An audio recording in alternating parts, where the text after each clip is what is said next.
Assalamualaikum warahmatullahi wabarakatuh. Balik lagi di markas pinjol teman-teman ya.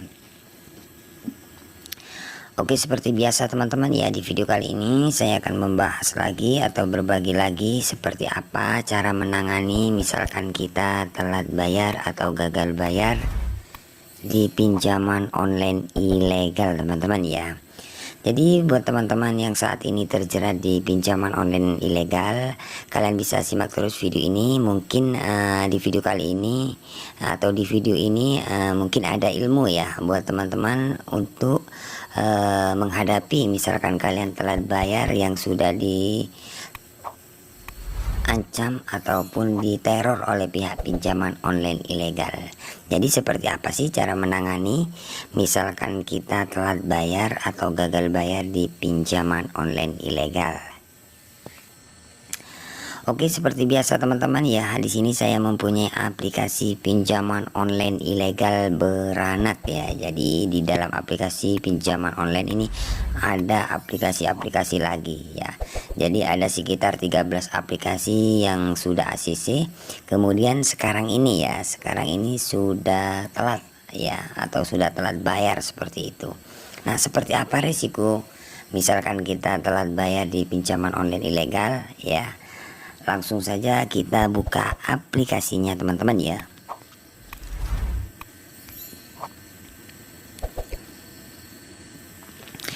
Oke teman-teman, nah di sini sudah saya buka ya aplikasi pinjaman online ilegal. Jadi ini adalah pinjaman online ilegal teman-teman ya. Jadi ini adalah aplikasi pinjaman online ilegal beranak ya. Jadi di dalam aplikasi itu masih ada aplikasi lagi ya. Nah, contohnya seperti ini ya. Jadi ini aplikasi pinjaman online beranak ya, seperti itu. Jadi misalkan teman-teman mengajukan di pinjaman online ini ya, itu biasanya sekali klik langsung bisa ACC sampai 3 ya, seperti itu. Ada yang sampai 2 seperti itu. Nah, kemudian ini sampai 13 ya. Jadi ada 13 aplikasi yang sudah 12 aplikasi yang sudah telat ya. Sebenarnya yang 13 yang ACC ini ya. Ya, yang ACC 13, tapi ini masih belum jatuh tempo ya, seperti itu. Yang sudah jatuh tempo atau sudah telat itu 12 aplikasi. Nah, ini lumayan banyak teman-teman ya. Jadi banyak teman-teman yang mengalami kasus seperti ini ya. Nah, misalkan teman-teman biasanya mengajukan di pinjaman online seperti ini ya, nggak tahu langsung ACC ada 3 karena ini sekali klik ya, seperti itu. Intinya kalau pinjaman online ilegal itu kayak ya menjebak kalian klik aja, atau banyak juga teman-teman yang cuma lihat tenornya aja kemudian langsung tiba-tiba ada uang masuk ya, seperti itu. Nah, itulah pinjaman online ilegal ya, menjebak nasabah seperti itu. Oke, jika teman-teman mengalami kasus yang sama seperti ini, misalkan kalian sudah telat atau jatuh tempo di pinjaman online ilegal ya, yang pertama-tama ya. Jadi yang pertama-tama itu resiko misalkan kalian telat bayar itu ya pastinya diancam sebar data, itu aja sih. Kalau dari saya ya, pinjaman online ilegal cuman risikonya sebar data itu saja. Ya, sebar data ke sosial media atau ke kontak-kontak kalian atau dibikinin grup ya, seperti itu. Karena apa saya bilang seperti itu? Karena ini sudah telat ya, seperti itu caranya dari pihak pinjol ya. Kalau untuk di lapangan nggak ada sih kalau pinjaman online ilegal ya. Sejauh ini nggak ada ya kalau pinjaman online ilegal di lapangan, nggak ada. Cuman resikonya cuman satu ya, sebar data itu aja. Nah, di sini teman-teman bisa lihat sudah telat 2 hari. Jadi sudah telat 2 hari ini ya. Kalau kalian sudah telat ataupun masih belum telat, itu kurang 2 hari sudah ditelepon atau di WA ya, dengan cara-cara teror ya, mau ancam sebar data ya, seperti itu. Nah bang, seperti apa cara menangani misalkan kita sudah mau jatuh tempo atau telat bayar ataupun mau jatuh tempo kita sudah diteror ya dengan cara-cara sebar data ya. Yang pertama-tama kalau dari saya ya teman-teman, Dari saya cukup kalian respon sih, misalkan ada WA respon aja. Meskipun respon kalian baik, dari pihak pinjolnya tidak baik, ya tetap aja mau sebar data, itu sudah biasa, itu hanya gertakan saja. Jadi kalian gak usah mundur, gak usah takut. Banyak teman-teman yang komen, bang gimana ini bang, ini benar nggak mau disebar? Ya sebenarnya benar sih mau disebar, tapi misalkan teman-teman ketakutan, ya kalau kalian ketakutan karena kalian apa ya, ketahuan kalau ketakutan. Kenapa saya bilang ketahuan? Karena kalian misalkan ada WA itu nggak balas, artinya kalian sudah ketahuan kalau kalian sudah panik dan takut. Nah misalkan teman-teman tidak takut, ya pastinya kalian respon sih. Seperti apapun pertanyaan kalian respon terus, itu tidak bakalan disebar data. Ya cuman ke kondar ya, yang pertama-tama kondar ya. Misalkan kalian nggak pernah respon, bisa saja ke seluruh kontak. Tapi misalkan teman-teman merespon, itu tidak bakalan ke seluruh kontak ya. Mungkin ada 4 nomor lah atau 5 ya, kurang lebih seperti itu.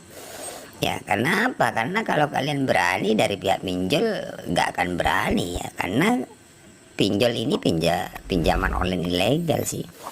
Ya jadi takut juga. Jadi intinya kita harus kuat mental. Kalau mental kalian diancam mau disebar data, kemudian kalian takut, itu kalian setiap hari akan diteror-teror terus. Karena kalian ketahuan kalau kalian sudah takut seperti itu. Tapi misalkan kalian lebih berani dari pihak penagihnya, misalkan gak ada dana ya bilang aja. Misalkan mau disebar data ya silakan sebar, saya tunggu. Kayak apa penyebarannya? Mungkin ya kalau seperti itu mungkin disebar, mungkin ada kurang lebih 5 orang gitu aja. Kebanyakan teman-teman subscriber itu ya telat atau mau jatuh tempo, sudah dikirim foto kalian, kemudian kontak, daftar kontak kalian itu sudah dikirim ke kalian, itu kalian nggak respon karena ketakutan. Takut gimana ini mau disebar data gimana, itu aja kan. Tapi misalkan teman-teman selalu merespon, bahkan kalian telepon aja ke pihak DC-nya, intinya lebih berani, itu tidak bakalan sih, tidak kebakalan ke seluruh kontak. Cuman ya ada sih 1 sampai 4 lah, itu sudah wajar ya. Kalian konfirmasi aja sama teman-teman kalian. Tapi misalkan teman-teman takut, ya itu bisa terjadi ke seluruh kontak. Karena pengalaman saya seperti itu. Bahkan kalau pagi ya dari pihak pinjol saya WA semua. Kenapa nggak WA lagi pak ya? Kenapa kok nggak ancam sebar data? Kemarin kok mau sebar data, silahkan saya tunggu. Seperti itu. Dari pihak pinjolnya, wah orang ini nggak takut, nggak panik meskipun diancam kayak gini ya. Ya tetap ada sih, kalau sebar data sih mungkin ada 5 orang lah, itu wajar ya. Jadi ini untuk 12 aplikasi, 13 aplikasi ini ya setiap hari lebih dari 50 WA yang masuk.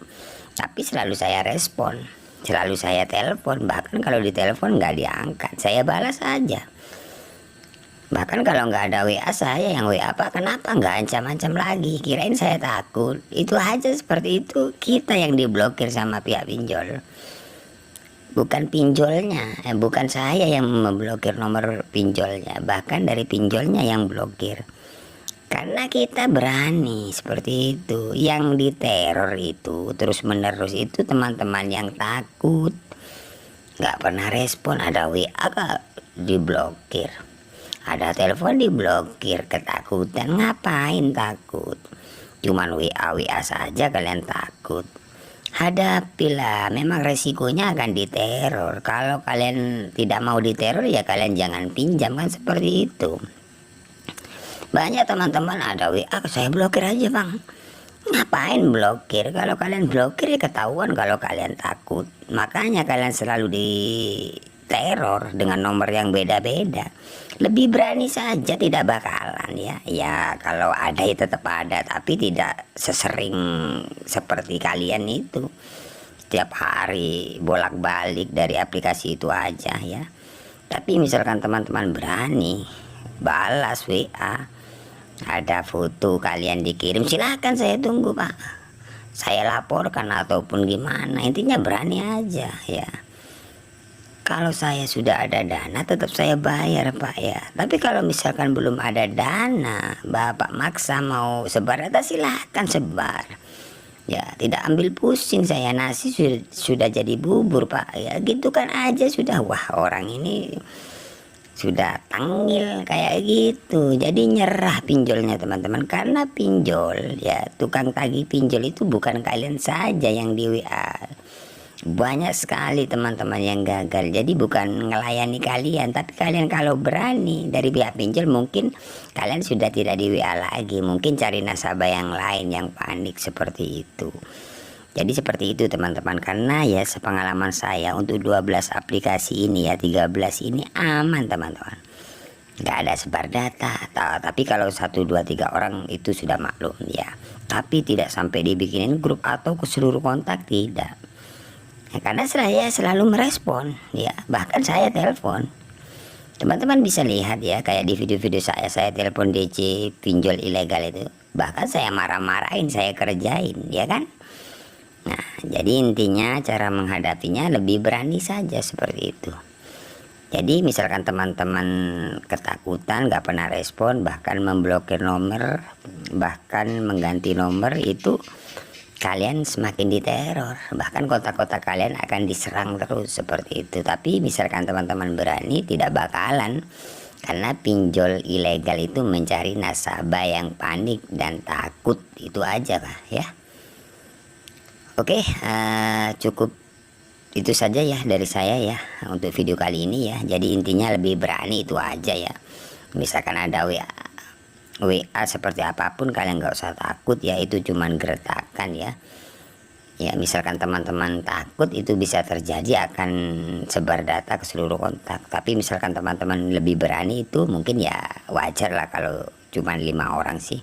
Maklum karena kita tidak bayar. Itulah resiko pinjaman online ilegal ya, cuman sebar data, yang lain nggak ada ya. Oke, untuk video kali ini ya cukup sampai di sini saja ya. Tunggu video-video selanjutnya dari saya ya. Oke, saya akhiri. Assalamualaikum warahmatullahi wabarakatuh.